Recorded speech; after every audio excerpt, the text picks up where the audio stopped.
Hello, my name is Sarah Giroux, and this is my intellectual audio-visual mix video project on Malcolm X.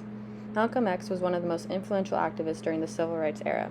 His stance differed from most, as he told Black Americans to protect themselves against white aggression by any means, as opposed to others' nonviolent approach. He became a prominent figure in the Nation of Islam and used religion to increase Black nationalism. Wearing the ihram garb, I made my 7 circuits around the Kaaba. I drank from the well of Zemzem. I prayed to Allah from Mount Arafat. It was the only time in my life that I stood before the Creator of all and felt like a complete human being. Assalamu alaikum wa rahmatullahi wa barakatuh. Assalamu alaikum wa rahmatullah. Assalamu alaikum wa rahmatullah. Assalamu alaikum wa rahmatullah. Now you may be shocked by these words, but I have eaten from the same plate, drunk from the same glass, and prayed to the same God with fellow Muslims whose eyes were blue, whose hair was blonde, and whose skin was the whitest of white. And we were all brothers, truly. People of all colors and races believing in one God, in one humanity.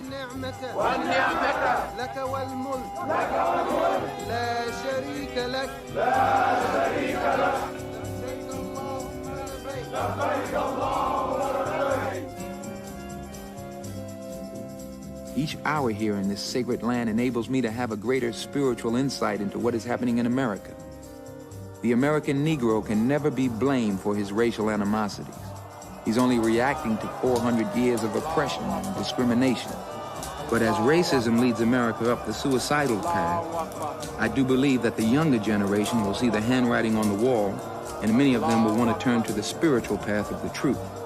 The only way left in this world to ward off the disaster that racism must surely lead to. Once before, in prison, the truth came and blinded me. That video was from the 1992 biographical film Malcolm X, showing Malcolm X's pilgrimage to Mecca. The pilgrimage to Mecca is required of all Muslims once in a lifetime as a chance to wipe away all past sins. Outside the courtroom, I asked Malcolm X, giving his first television interview, whether the black Muslim prophet is preaching race hatred. He's not teaching hate, he's teaching history. And since the American white man has used his control over the press and over the textbooks and over all forms of media to make it appear that he has done us a favor by bringing us here and enslaving us, then the Honorable Elijah Muhammad has to rewrite history or retell history. And since the white man can't dispute this truth, he tries to defend himself by saying that Mr. Muhammad is teaching hate. It's not hate to say that we were kidnapped and brought here, it's truth. It's not hate to say that we were Jim Crow, discriminated and segregated, it's truth. It's not hate to say that the Supreme Court, which is the highest court in this country, came up with a hypocritical desegregation decision 9 years ago, which they haven't enforced yet. That's not hate, that's truth. Malcolm X joined the Nation of Islam after coming across the teachings of Elijah Muhammad, the head of the Nation of Islam, while in jail for larceny.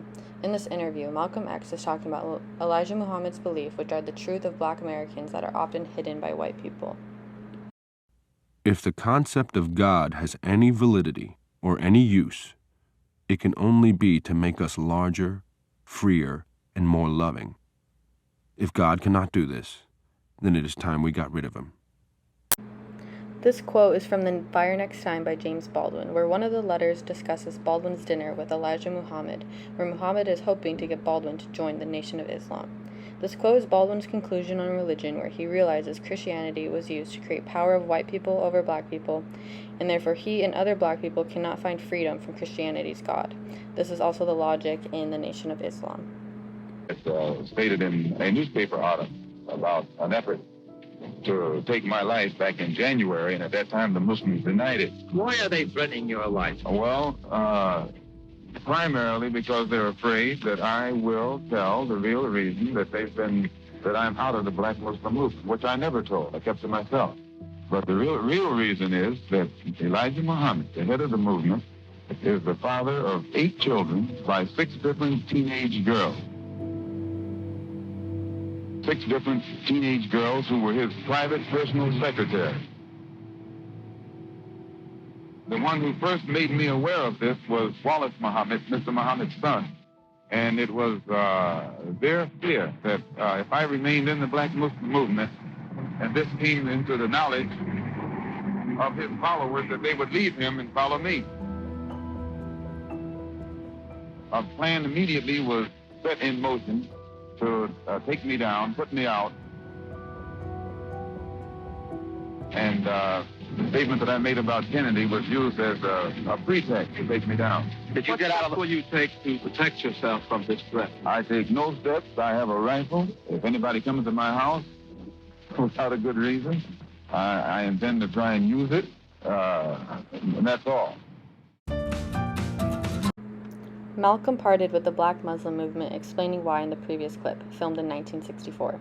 Revealing the truth behind Elijah Muhammad ultimately created one of the motives for his assassination a year later.